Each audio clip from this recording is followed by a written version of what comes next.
हाय। आज हम आपसे बात करने चल रहे हैं पाश्चात्य कला के बारे में।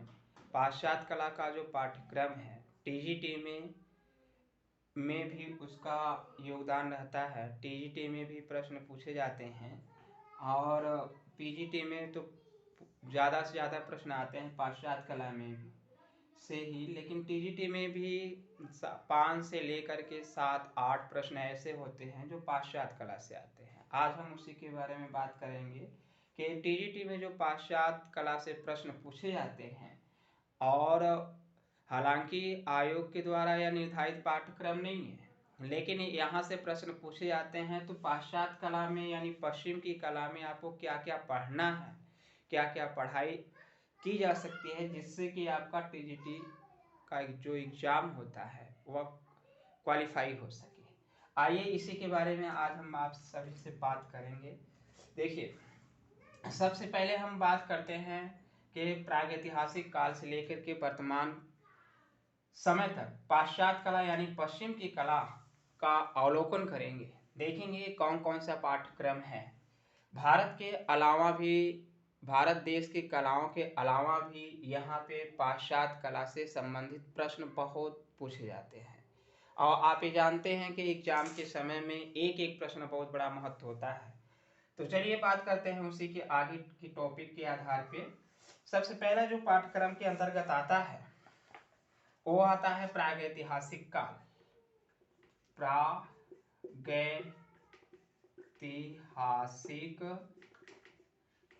काल का दूसरा आता है आपका एजियन की कला। एजियन की कला, या इसी को आप कह सकते हैं एजियन की सभ्यता। एजियन की सभ्यता, ठीक है। अब अगली बात आती है, इसी को कोष्टक में यूनान की कला लिख सकते हैं। यूनान की कला, ठीक।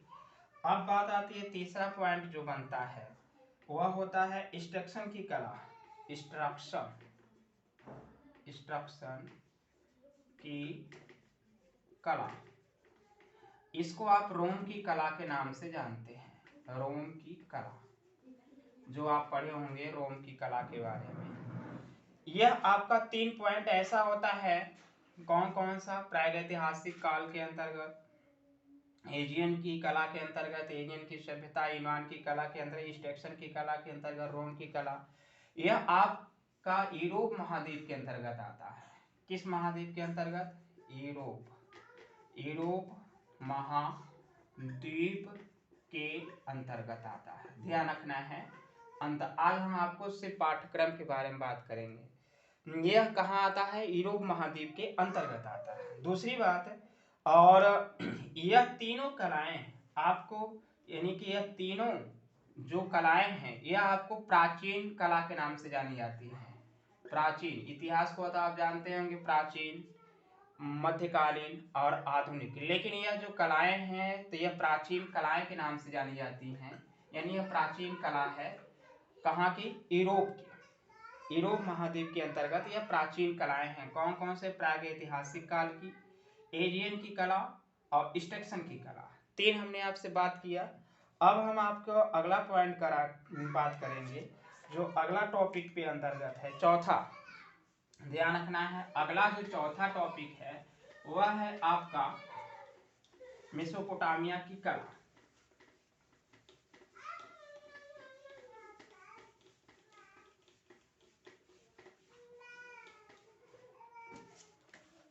चौथा जो टॉपिक है मेसोपोटामिया। मेसोपोटामिया की कला, मेसोपोटामिया की कला। अब इसके साथ साथ यहाँ पे आता है पांचवा जो होता है वह चीन की कला। चीन की कला। और इसके साथ छठा जो आता है आपका रहता है जापान की कला। जापान की कला। सातवां जो होता है भारत की कला। भारत की कला, ठीक। यह इतना पॉइंट रहा, लेकिन यह ध्यान रखना है, यह आपका कहाँ आता है, यह पूर्वी कला के अंतर्गत गणना की जाती है। पूर्वी देशों के अंतर्गत, पूर्वी कला के अंतर्गत कितने पॉइंट की, 4 पॉइंट की। यहाँ हमने आपसे बात किया 3 पॉइंट आपका यह पश्चिमी कला के अंतर्गत गणना की जाती है। क्यों? क्योंकि यह आपका यूरोप महाद्वीप के अंतर्गत आता है, यह आपका एशिया महाद्वीप के अंतर्गत आता है। कहाँ आता है? एशिया, एशिया महाद्वीप के अंतर्गत। कहाँ था? अंतर्गत एशिया महाद्वीप के अंतर्गत। जितनी भी कलाएं हैं ये 4, मेसोपोटामिया की कला, चीन की कला, जापान की कला और भारत की कला, यह आपको चारों के चारों टॉपिक को पूर्वी कला की संज्ञा दी जाती है, यानी पूर्वी देशों में इसका विकास हुआ और इसको एशिया महाद्वीप के अंतर्गत इसका विकास हुआ। लेकिन ये इसका जो है प्रागैतिहासिक काल, एशियन की सभ्यता यानी यूनान की कला, स्टेक्सन की सभ्यता यानी रोम की कला, इसका विकास आपको यूरोप महाद्वीप के अंतर्गत दिखाई देता है। अब बात आती है एक पॉइंट और आपका बचता है 8वां, जिसको आप मिस्र की कला के नाम से जानते हैं, मिस्र की कला। हालांकि यह भी आपका प्राचीन है, ध्यान रखना, यह प्राचीन कलाएं हैं, प्राचीन कलाएं कहाँ की? एशिया महाद्वीप की। यह मिस्र की कला, अब मिस्र की कला के अंतर्गत यह अफ्रीका महाद्वीप के अंतर्गत आती है, अफ्रीका महाद्वीप के अंतर्गत आती है, अफ्रीका महाद्वीप के अंतर्गत, और यह भी अफ्रीका महाद्वीप की प्राचीन कलाएं के अंतर्गत गणना की जाती है। यह रहा हमारी प्राचीन कलाएं के अंतर्गत। प्राचीन कलाएं के अंतर्गत हमने आपसे इतनी चर्चा किया, लेकिन हम थोड़ी सी बात पे चर्चा कर देते हैं, और कि प्रागैतिहासिक काल के अंतर्गत आप ये जानते होंगे कि प्रागैतिहासिक काल में दक्षिणी पश्चिमी फ्रांस की गुफाएं, उत्तरी स्पेन की गुफाएं और इटली की गुफाओं का निर्माण हुआ, यानी देशों में दिखाई देता है। यानी 3 गुफाओं में प्रागैतिहासिक काल का गुफाओं का वर्णन मिलता है, जिनमें से लास्को और अल्तामीरा काफी फेमस है। एशियन की कला के अंतर्गत यूनान की कला के में गणना की जाती है। यूनान की कला के अंतर्गत आप ये जानते हैं कि मूर्ति कला का स्वर्णकाल कहा जाता है। मूर्ति कला के अंतर्गत आपको यह भी पता होना चाहिए कि मूर्ति, इसको यूनान की कला को शास्त्रीय कला की संज्ञा दी जाती है, और शास्त्रीय कला में इसमें एलियड और ओडिसी, होमर के महाकाव्य एलियड और ओडिसी का निर्माण होता है। यह आपको एशियन की कला के यानी यूनान की कला के अंतर्गत इसका दिखाई देता है। सेंटार का मूर्ति बनाना, सेंटार का चित्रण भी करना आपको यहाँ पे एशियन की सभ्यता में दिखाई देता है। हालांकि आपको यह कहा जा सकता है कि यूरोप महाद्वीप की सबसे पुरानी सभ्यता, यानी यूरोप महाद्वीप की सबसे पुरानी सभ्यता एशियन की सभ्यता कही जाती है। यानी इसका विकास, यूनान की कला का विकास मुख्य रूप से किस में दिखाई देता है? एशियन की कला के बेस पे दिखाई देता है। अब बात आती है कि स्टेक्सन की कला, अब यह ध्यान रखना है आपको, यह यूनान है। यूनान की राजधानी आप ये जानते हैं कि एथेंस है। इसमें आपको कई द्वीप मिला करके भी इसका यूनान का निर्माण हुआ है। ग्रीस है, एथेंस है, यूनान है, यह सारी चीज का हम आपको टॉपिक वाइज पे चर्चा करेंगे जब आपको बताएंगे और चीजें तब। यहाँ पे आपको देखना है कि स्टेक्सन की कला के अंतर्गत आपको रोम की कला का विकास होता है। रोम जो कि वर्तमान समय में इस समय इटली देश की राजधानी है। अब स्टेक्सन यह सभ्यता है, हालांकि यह, अब सबसे बड़ी बात यह आती है कि जो धार्मिक ईसाइयों का, यानी ईसाइयों का सबसे पहली बार जो चित्रांकन होता है वह आपको रोम की कला में दिखाई देता है। और यह भी आपको रोम की कला में दिखाई देता है क्योंकि यहाँ पे समाधि गृहों में भी ईसाई के सबसे जो प्राचीनतम, ईसाई धर्म से संबंधित जो सबसे प्राचीनतम आपको साक्ष्य दिखाई देते हैं वह आपको रोम की कला में दिखाई देते हैं, यानी कि समाधि गृहों के अंतर्गत दिखाई देते हैं। और अब हम बात करते हैं यूरोप के, यानी कि यह 3 कलाएं यूरोप महाद्वीप के अंतर्गत आती हैं। इसका हम आपको विस्तृत विवरण करेंगे क्लास में। आपको नहीं, क्लास में हम आपको इसके बारे में एक एक टॉपिक के अंतर्गत विस्तृत बातें करेंगे। अभी आपको सिर्फ पाठ्यक्रम समझना है। अब बात करना है कि मेसोपोटामिया की कला, मेसोपोटामिया की सभ्यता को आप ये जानते हैं कि यह मेसोपोटामिया की सभ्यता है। हालांकि यह दजला फरात नदी के किनारे विकसित हुई, वर्तमान समय में इसको इराक के नाम से जानते हैं।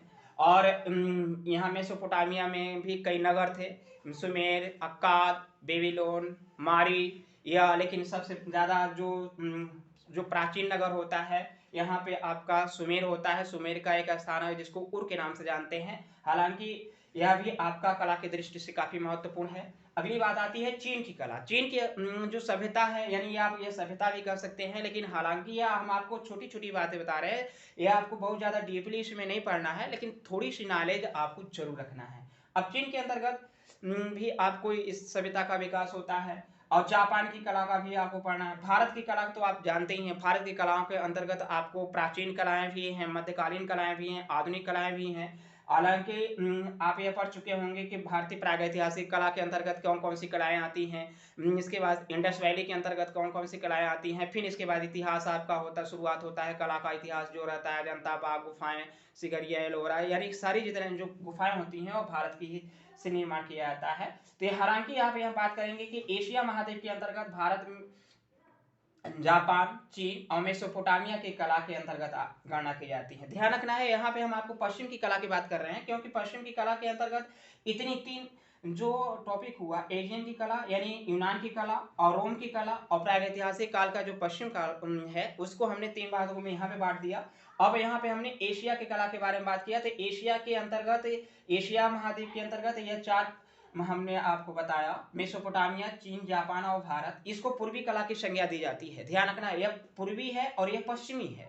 यह पूर्वी के अंतर्गत गणना की जाती है, पश्चिमी के अंतर्गत। अब बात आती है कि मिस्र की कला के अंतर्गत। मिस्र की कला के अंतर्गत आपको अफ्रीका महाद्वीप के अंतर्गत दिखाई देती है। हालांकि यह भी आपको ध्यान रखना है कि मिस्र की कला में बहुत ज्यादा आपको विकास, धार्मिक धर्म की संदेश वाहिका बनी, धर्म के अंतर्गत यहाँ पे बोलबाला रहता है। हालांकि यह भी आपको पता है कि यहाँ पे प्रागैतिहासिक काल में न किसी धर्म का समावेश हुआ, न किसी जात का समावेश हुआ। यहाँ पे केवल और केवल आपको व्यक्तियों ने यानी अपने मनोभावों का चित्रांकन किया, चाहे वह जादू टोटके के माध्यम से रहा हो, और चाहे वह आपको एक मनोभावनाओं की विचारगत को प्रकट करने के माध्यम से रहा हो। अब हम आपको यह रहा, हमने प्राचीन कला के बारे में आपको बता दिया। हालांकि आप भारत की जो कला है वह आपको विस्तृत तरीके से पढ़ चुके हैं, लेकिन इसको बारे में और सारी चीजों के बारे में आपको पढ़ना बाकी है। अब हम अभी यहाँ पे हम आपको केवल और केवल पाठ्यक्रम के बारे में चर्चा कर रहे हैं। आइए अगला जो टॉपिक है उसको बारे में हम देखते हैं। यह रहा हमारा, जितना हमने आपको बताया यह पूरा के पूरा आपका क्या है, प्राचीन कलाएं के नाम से जानी जाती हैं, लेकिन है अलग अलग देशों में अंतर्गत। यह आपको जानकारी जरूर रखना है, और क्रम वाइज आपको ध्यान रखेंगे तो क्रम वाइज आपको पूरी तरीके से याद रहेगा।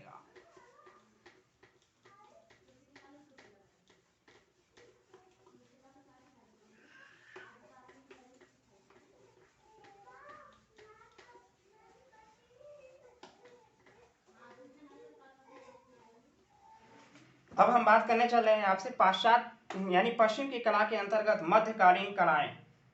पश्चिम कला के अंतर्गत मध्यकालीन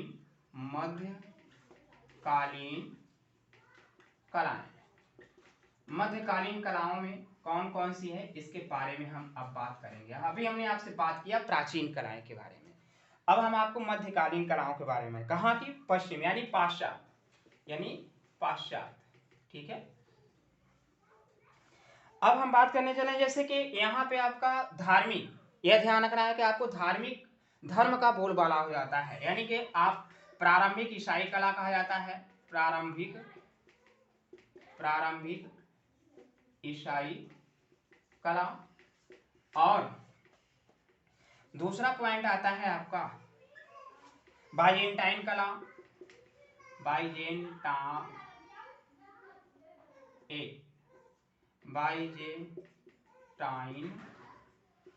कला। और तीसरा पॉइंट आपका बनता है रोमनेक्स कला। और चौथा जो बनता है वह होता है गोथिक कला। यह पाश्चात्य कला के अंतर्गत ध्यान रखना है, यानी पश्चिम कला के अंतर्गत ये चार प्रकार के टॉपिक हमने आपको बताया। कौन कौन से, प्रारंभिक ईसाई कला यानी ईसाई धर्म का शुरुआत हो जाना, ईसाई धर्म का शुरुआत, प्रारंभिक ईसाई यानी कि रोम की कला के अंतिम चरण में ही ईसाई धर्म के साक्ष्य हमको मिलने लगते हैं। और वो भी आपको समाधि गृहों में। कहाँ? समाधि गृहों में। अब इसके कारण है, क्यों मिलते हैं, इसके कारण है, इसके बारे में हम आपको बताएंगे आगे चल करके जब क्लास शुरुआत करेंगे। अब आपको देखना है कि प्रारंभिक ईसाई कला यानी कि यह आपको, यानी आप ये कह सकते हैं कि मध्यकालीन जो पश्चिम की जो मध्यकालीन कला है वह एक धर्म संदेश वाहिका है। यानी कि यहाँ पे आपको सारी की सारी कलाएं आपको धार्मिक नजर से देखी जाती हैं। किसमें? धार्मिक। धार्मिक का यानी कौन से धार्मिक के अंतर्गत? ईसाई कला के अंतर्गत। ईसाई धर्म तो आप समझते ही होंगे कि ईसाई धर्म में क्या क्या चीजें हैं और क्या क्या चीजें इसमें दिखाया जाता है। प्रारंभिक ईसाई कला, बाइजेंटाइन कला, रोमनेक्स कला और गोथिक कला। गोथिक कला के अंतर्गत आप ये जानते हैं कि चर्चों का सबसे बड़ा बनना, और यहाँ पे चर्चों के साथ साथ धर्म का सबसे बड़ा बोलबाला, इसके साथ साथ पुस्तकों का चित्रण, जल रंग का प्रयोग, संगमरमर का पूरी तरीके से प्रयोग यहाँ पे आपको पूरी तरीके से दिखाई देता है। गोथ तो वैसे तो हम आपको इसको गोथिक कला के बारे में वहीं पे बताएंगे क्लास में। यहाँ पे सिर्फ आप केवल और केवल यह देखिए कि आपको पढ़ना क्या है, ठीक है। अब यह रहा मध्यकालीन कला में, पश्चिम की कला में 4 पॉइंट हमने आपको बताया। प्रारंभिक ईसाई कला, बाइजेंटाइन कला, रोमनेक्स कला और गोथिक कला। अब हम आपको अगला लेके चलते हैं। अगला जो हमारा टॉपिक है, अगला जो टॉपिक है हमारा वह रहेगा पाश्चात्य कला में आधुनिक यूरोपीय कला की पृष्ठभूमि बनना।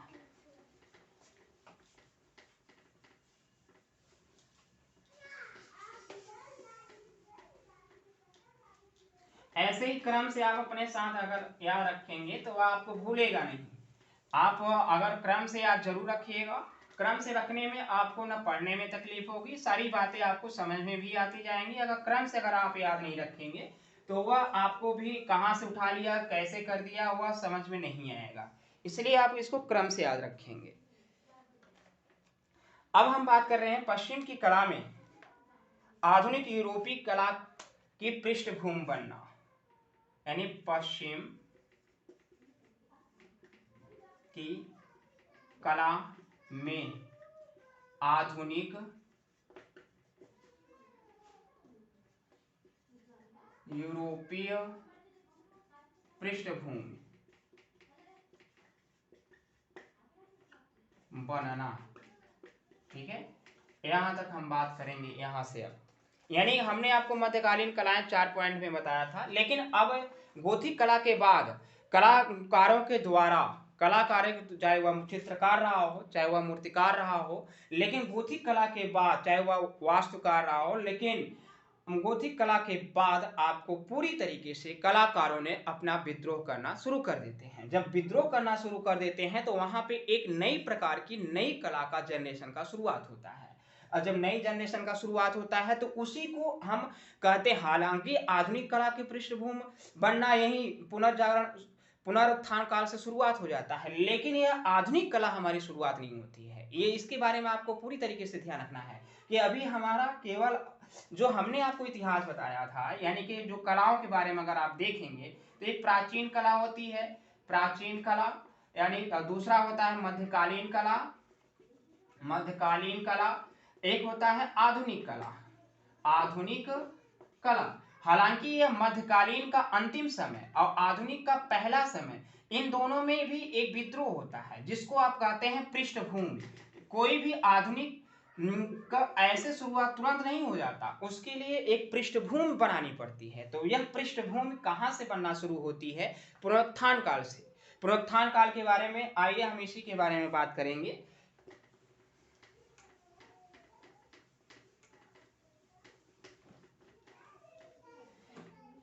पहला जो पॉइंट आता है प्रारंभिक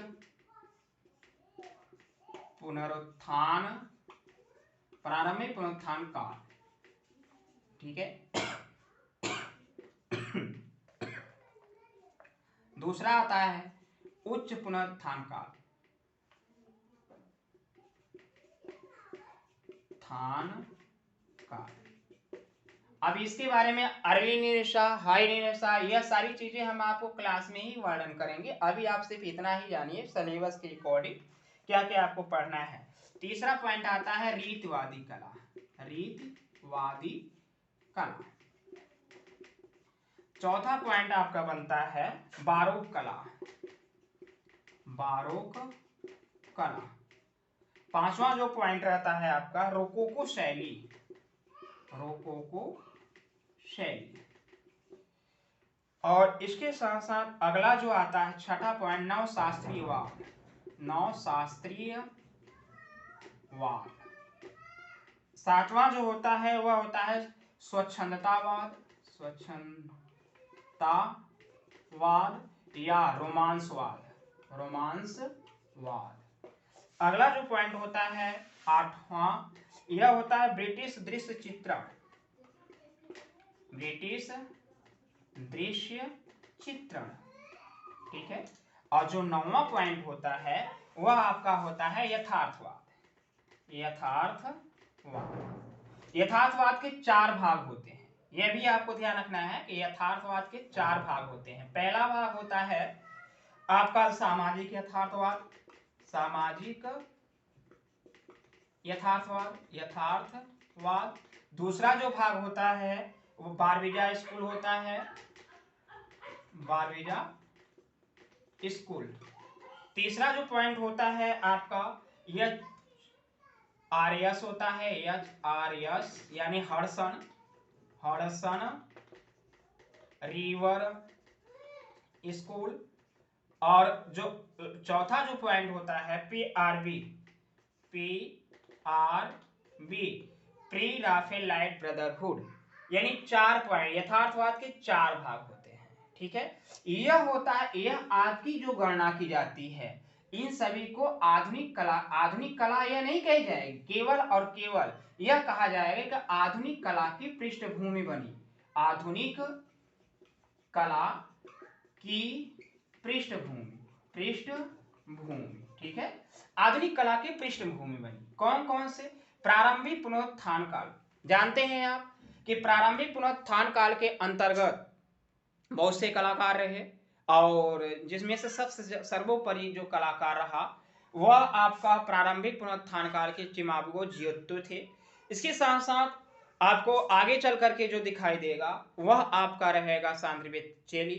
सांद्री बोत्तिचेली भी काफी महत्वपूर्ण रहे। लेकिन अब यहाँ पे उच्च पुनर्जागरण काल की कला के अंतर्गत आपको देखने को मिलेगा कि Leonardo da Vinci, Michelangelo, Raphael Sanzio. Leonardo da Vinci, Michelangelo Buonarroti, Raphael Sanzio, ये तीन कलाकार काफी महत्वपूर्ण पॉइंट के अंतर्गत आते हैं। अब लेकिन यह ध्यान रखना है कि इन दोनों का विकास आपको केवल और केवल इटली देश में ही शुरुआत दिखाई देता है। किस देश में? इटली देश में। अब आगे बात आती है, अब इसके बारे में हम आपको डिटेल तरीके से बताएंगे, लेकिन अभी यहाँ पे आप केवल और केवल पाठ्यक्रम समझिए। रीतवादी कला के अंतर्गत आपको यह भी इटली में दिखाई देता है, लेकिन यह पुनरुत्थान काल का पतन दिखाई इसमें रहता है। बारोक कला के अंतर्गत भी यह एक प्रकार की यह कला है, शैली, यानी आप ये कह सकते हैं कि यह एक प्रकार का अव्यवस्थित रूप देखने को मिलता है। यानी कि इसका पतन, यानी आप यूं कह सकते हैं कि एक प्रकार का बारोक कला के अंतर्गत अव्यवस्थित रूप दिखाई देता है। रोकोको शैली, अब यह ध्यान रखना है कि यह तीनों चार कलाओं का उदय आपको इटली देश में दिखाई देता है। कहां? इटली। अभी कभी एक प्रश्न बनता है आधुनिक उच्च पुनर्जागरण कालीन कला का, यानी आप यूं कह सकते हैं कि पश्चिम की कला का पुनरुत्थान काल यूरोप के अंतर्गत आपको इटली देश में दिखाई देता है, लेकिन वादों का जो देश है वह आपको फ्रांस कहा जाता है। इसका सबसे बड़ा रीजन यह है क्योंकि यह जो आपका यहाँ पे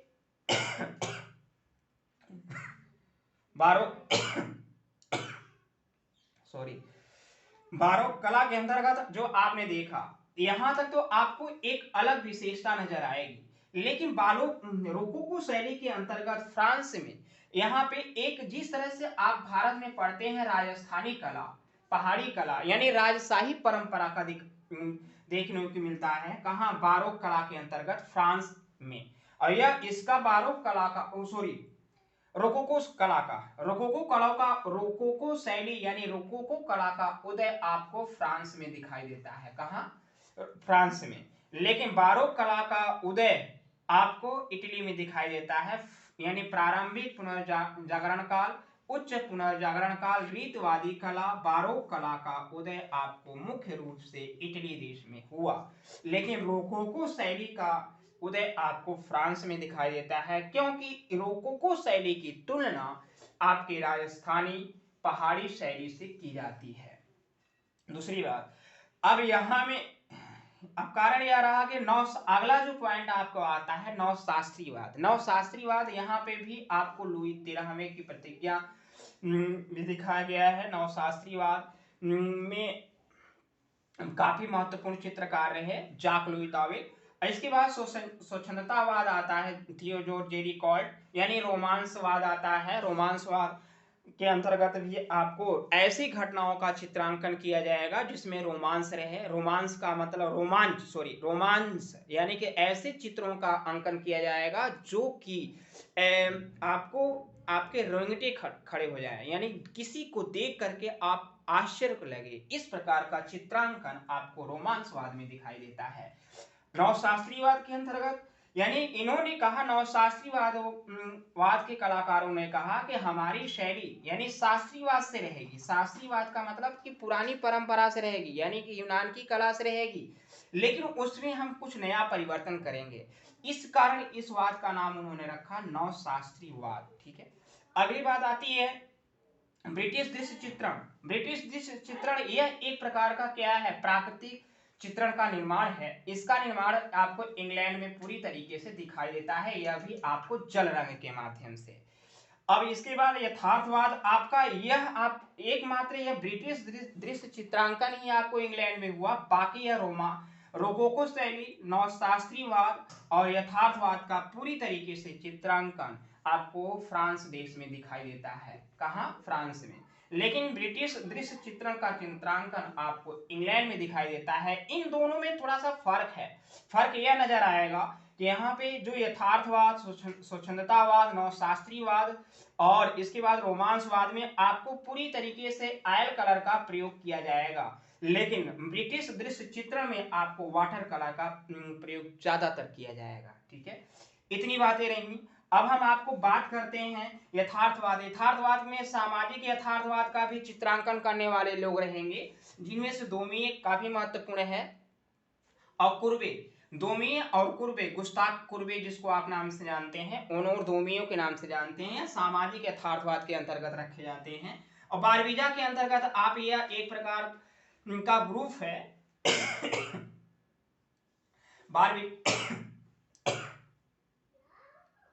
बारवीजा स्कूल के अंतर्गत आपका एक प्रकार का ग्रुप है जो कि केवल और केवल आपको प्राकृतिक दृश्य चित्रण का करने के लिए जाएंगे और एक जंगल में जाते हैं और वहां पे जंगल का चित्रांकन करेंगे, इसलिए इसको उस स्थान का नाम रहता है बारवीजा और इसी कारण इसको बारवीजा स्कूल के नाम से जाना जाता है। हालांकि अब बात करते हैं हडसन रिवर स्कूल और प्री राफेलाइट ब्रदरहुड, यानी कि हडसन रिवर स्कूल और प्री राफेलाइट ब्रदरहुड, यह इसका चित्रांकन यहाँ पे फ्रांस में आपको दिखाई नहीं देगा, लेकिन यह एक प्रकार की शैली ही है जो कि सामाजिक यथार्थवाद। यथार्थवाद का मतलब होता है कि जो आपको सेम टू सेम यथार्थ जो आपको दिखाई दे रहा है उसका चित्रांकन करना, उसको आप यथार्थ कहते हैं। यानी जो आपके सामने है सेम टू सेम, उसमें कुछ परिवर्तन न करना, वह आपको कहां दिखाई देता है? यथार्थवाद में।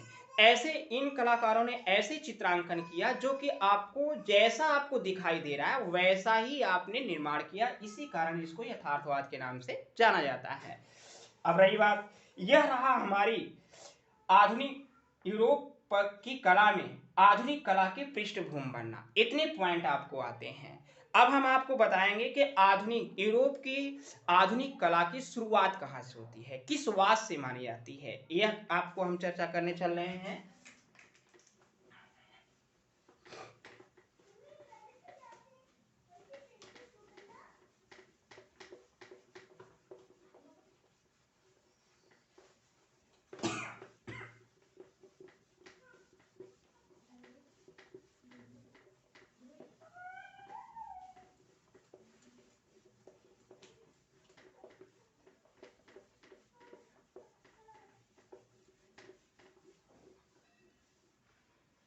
चलिए, पश्चिम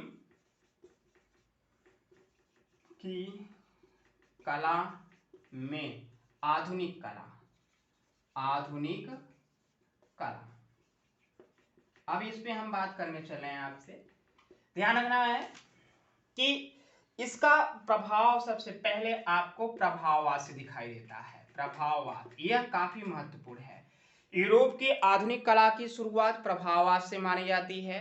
यह पेंटिंग का नाम है impression the sunrise, impression the sunrise यानी कि सूर्योदय का प्रभाव, सूर्योदय का प्रभाव। यानी यह एक प्राकृतिक दृश्य चित्रण है, इंग्लैंड के ला हार्वे का प्राकृतिक दृश्य चित्रण है और यह 1875 ईस्वी में बनाया गया था और यहीं से, इसी पेंटिंग से प्रभाववाद की शुरुआत मानी जाती है। और यही कारण है कि हालांकि क्लोद मोने यह इस पेंटिंग के कलाकार हैं और यह प्रभाववाद के जनक भी कहे जाते हैं। यानी इसके पहले एक एडवर्ड माने भी कलाकार हैं, लेकिन उनकी पेंटिंग में कुछ खूबियां आने के कारण जिनको उसको प्रभाववाद के अंतर्गत नहीं रखा जाता है। हालांकि वह प्रभाववाद या यथार्थवाद के बीच की कड़ी के चित्रकार माने जाते हैं। अब हम बात कर रहे हैं प्रभाववाद, यानी यूरोप की आधुनिक कला का शुरुआत प्रभाववाद से मानी जाती है। किससे? पेंटिंग से, इम्प्रेशन द सनराइज से। अगला जो टॉपिक होता है, अगला जो टॉपिक है वह है आपका नव प्रभाववाद, नव प्रभाववाद। तीसरा होता है उत्तर प्रभाववाद, उत्तर प्रभाववाद 3।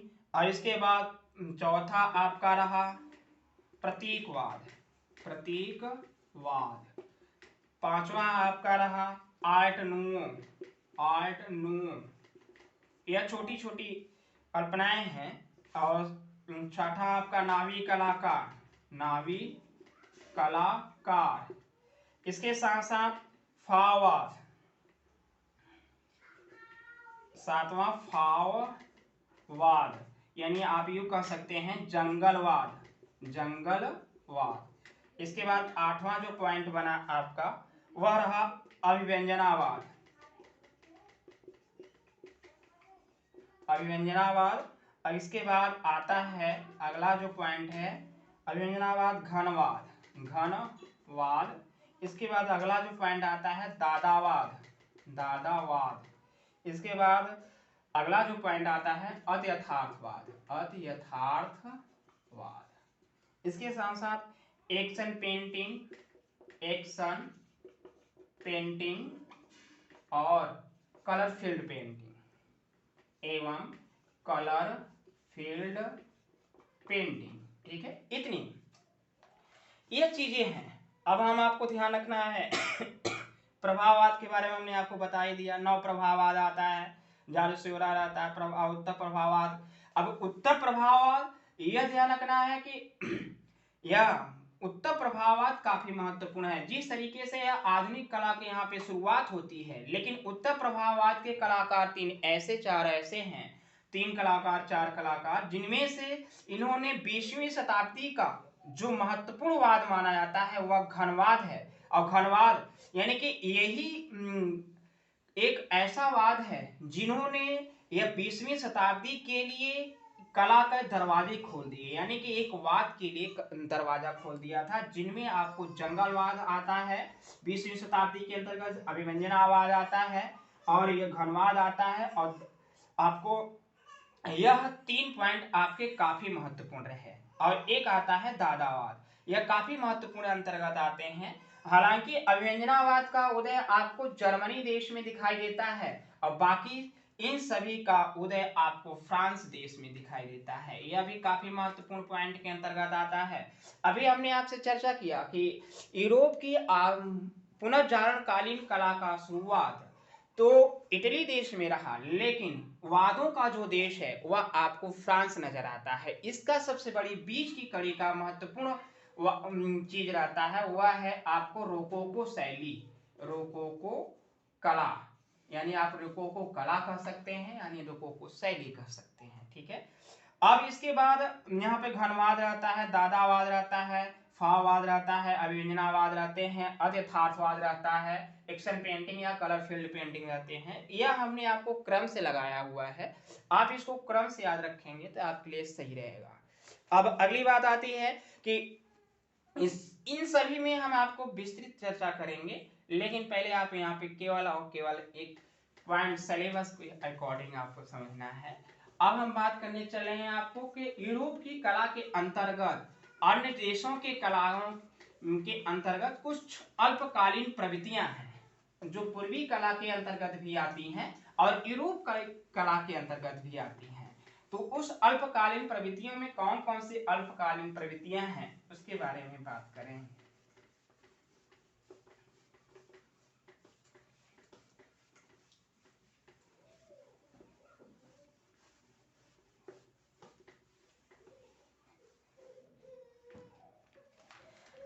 देखिए, पाश्चात्य कला के अंतर्गत, पाश्चात्य कला के अंतर्गत अल्पकालीन प्रवृत्तियां, अल्पकालीन प्रवृत्तियां, अल्पकालीन प्रवृत्तियों के अंतर्गत बहुत नॉर्मली तरीके से है, हालांकि यहाँ से प्रश्न पूछे जाते हैं। आपको ध्यान रखना है, पहला है नेत्रीय कला, नेत्रीय कला, इसको आप भ्रमजाल भी कह सकते हैं। दूसरा आता है पॉप कला, पॉप कला, और तीसरा पॉइंट जो है आपका वह भविष्यवाद, यह ध्यान रखना है कि इटली की आधुनिक कला की शुरुआत भविष्यवाद से मानी जाती है। इटली की यूरोप, इटली में तो पुनर्जागरण कला का शुरुआत है, लेकिन वहां पे आधुनिकता बहुत बाद में आई और वह बाद में भविष्यवाद से मानी जाती है। और चौथा जो पॉइंट आता है वह होता है नवलचीलवाद, नवलचीलवाद। पांचवा जो पॉइंट है आपका सुरीलवाद, सुरीलवाद। इसके बाद छठा जो पॉइंट है आपका वह है सर्वोच्चवाद, सर्वोच्चवाद। सातवां जो पॉइंट है आपका किरणवाद, किरणवाद। और आठवां जो है आपका रचनावाद या निर्माणवाद, रचनावाद या निर्माणवाद, निर्माणवाद। ठीक है, इसके साथ साथ भंवरवाद, नौवां पॉइंट भंवरवाद। यहाँ पर आपको अलग अलग 10वां जो पॉइंट होता है कंप्यूटर कला, कंप्यूटर कला। ठीक है, और इसके बाद प्रतिष्ठापन कला, विशुद्ध कला, प्रतिष्ठापन कला। और इसके बाद एक पॉइंट और बचता है विशुद्ध कला। इसके बारे में हम आपको डिटेल बताएंगे, लेकिन अभी आपको सिर्फ इतना ध्यान रखना है, यह इन कलाओं का उदय अलग अलग देशों में आपको दिखाई देगा, यानी कि अलग अलग देश में इनका वर्णन आपको मिलेगा। ठीक है, तो यह रहा टीजीटी में पूछे जाने वाले जो प्रश्न हैं, इतना आपको टीजीटी के लिए पढ़ना पड़ेगा। और यह हमने आपको केवल और केवल पाश्चात्य कला का पाठ्यक्रम बताया है, और पाश्चात्य कला के अंतर्गत इसमें कितने क्या क्या आपको पढ़ना है, कौन कौन से टॉपिक हैं, इसके बारे में हमने जिक्र बहुत छोटे से नॉर्मल तरीके से किया है। हालांकि आप सिर्फ इतना ही समझ जाएंगे, तब इसको हम आपको क्लास के माध्यम से बता देंगे। ठीक है, थैंक यू।